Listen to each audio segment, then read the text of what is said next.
Saudara-saudara sekalian, selamat pagi, selamat siang, atau mungkin selamat malam. Kita jumpa lagi kali ini dalam pembelajaran farmakologi mata. Pembelajaran baru ini disematkan dalam kurikulum nasional optometri.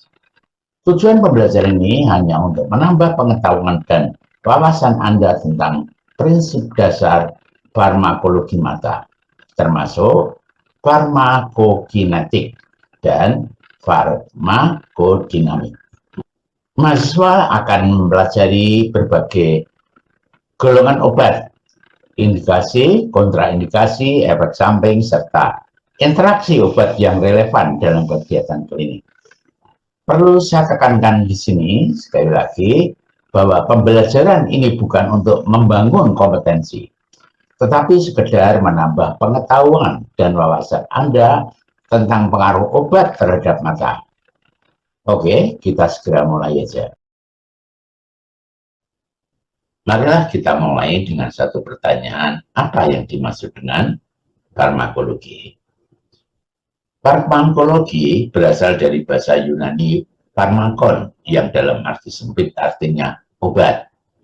Sedangkan dalam arti yang luas adalah semua zat selain makanan yang dapat mengakibatkan perubahan susunan atau fungsi jaringan tubuh. Logos berarti ilmu, sehingga farmakologi adalah ilmu yang mempelajari pengaruh bahan kimia pada sel hidup dan sebaliknya reaksi sel hidup terhadap bahan kimia tersebut. Dalam farmakologi, obat adalah zat kimia. Biasanya struktur kimianya diketahui yang ketika diberikan pada organisme hidup akan menghasilkan efek biologis. Obat farmasi juga disebut medikasi atau obat dalam pemahaman masyarakat umum. Jadi, obat adalah zat kimia yang digunakan untuk mengobati atau menyembuhkan, dan juga untuk mencegah suatu penyakit atau mendiagnosis suatu penyakit. Saudara-saudara sekalian, sekarang kita memasuki sub-pokok bahasan pertama mengenai apa itu farmakologi mata. Mari kita lihat slide berikut ini. Farmakologi mata adalah cabang ilmu farmakologi yang mempelajari tentang obat-obatan yang digunakan untuk mengobati penyakit mata dan mendiagnosis suatu penyakit, baik obat yang diberikan secara topikal maupun sistemik. Hal ini mencakup studi tentang bagaimana obat-obatan tersebut berinteraksi dengan jaringan mata, bagaimana mereka diserap, didistribusikan, dimetabolisme, dan diekskresikan, serta efek yang ditimbulkannya pada mata. Saudara-saudara sekalian, ada beberapa cara untuk memberikan obat langsung ke mata.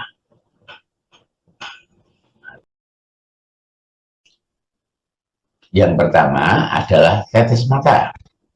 Ketika obat diteteskan ke permukaan depan bola mata, obat akan membasahi dan menembus kornea sampai bilik mata depan atau COA. Namun tidak menembus lebih jauh di belakang lensa kristalin, seperti nampak pada gambar sebelah kanan. Yang kedua adalah salep mata. Penggunaan obat secara topikal dalam bentuk salep mata akan meningkatkan bioavailabilitas obat dengan meningkatkan waktu kontak jaringan dan mencegah pengenceran serta menyerap cepat. Penggunaan salep mata ini paling baik digunakan sebelum tidur atau ketika perban atau penutup mata itu akan dipasang. Yang ketiga adalah obat diberikan secara injeksi. Injeksi ini tidak jarang digunakan untuk memberikan obat secara langsung ke bagian-bagian dalam bola mata, seperti sklera, koroid, retina, dan vitreous humor. Pemberian obat juga dapat diberikan secara sistemik atau pemberian obat melalui mulut atau oral. Yang pertama, obat diberikan secara sistemik. Istilah obat sistemik mengacu pada obat-obatan yang diberikan atau dikonsumsikan secara oral melalui mulut. Efek sistemik pada rute pemberian secara oral akan dimulai ketika sepanjang saluran pencernaan mulai mengadakan absorpsi atau penyerapan dan obat terbawa ke dalam sistem peredaran darah ke seluruh tubuh hingga sampainya ke sasaran-sasaran pada mata. Istilah obat sistemik kedua ini mengacu pada obat-obatan yang diberikan menggunakan suntikan, bisa melalui otot, intramuskuler, melalui pembuluh darah vena atau intravena, atau melalui kulit atau di bawah kulit atau subkutis. Saudara-saudara sekalian, marilah kita kenali beberapa obat mata yang digunakan untuk penyembuhan, untuk mendukung diagnosis, dan lain sebagainya. Oke, kita lihat slide berikut ini. Yang pertama adalah obat antihistamin. Fungsi tetes mata antihistamin adalah untuk meredakan gejala alergi pada mata seperti gatal, kemerahan, berair, dan orang nyebut pelikennya. Obat ini bekerja dengan cara menghambat Obat ini bekerja dengan cara menghambat pelepasan histamin, yaitu zat kimia yang diproduksi tubuh saat terjadi reaksi alergi, sehingga gejala alergi bisa berkurang. Berikutnya adalah obat antibiotik. Obat antibiotik secara khusus dirancang untuk melawan infeksi yang disebabkan oleh bakteri. Antibiotik ini bekerja dengan cara membunuh bakteri secara langsung, atau dikenal juga sebagai mempunyai sifat bakterisida. Fungsi kedua adalah menghambat pertumbuhan dan perkembangan bakteri bersifat bakteriostatik.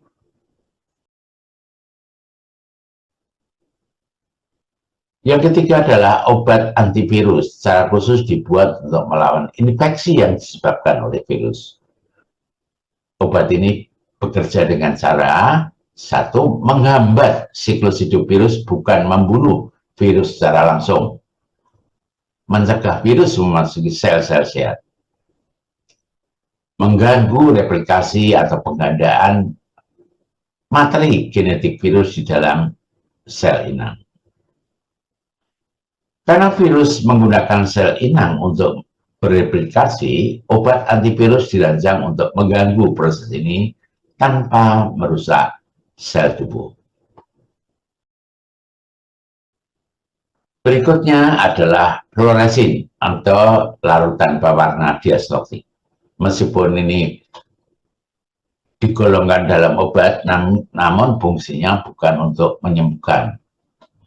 Fluoresin adalah cairan pewarna yang digunakan untuk membantu mendeteksi masalah pada permukaan kornea mata, seperti luka, abrasi, atau benda asing, atau orang nyebut corpus alinium. Pewarna ini akan menempel pada area yang rusak dan di bawah sinar khusus lampu slit lamp, area tersebut akan nampak bersinar hijau kekuning-kuningan, sehingga mudah dilihat oleh dokter mata. Berikutnya adalah obat anestesi. Obat anestesi adalah obat yang digunakan untuk membuat permukaan mata mati rasa atau kebas. Tapi untuk sebentar aja ya. Sehingga pasien tidak merasakan sakit atau ketidaknyamanan selama prosedur medis. Berikutnya adalah midriatika. Obat midriatika adalah obat tetes mata yang difungsikan untuk melebarkan atau memperbesar lubang pupil. Obat midriatika biasanya diberikan untuk berbagai prosedur dan kondisi medis yang berkaitan dengan mata.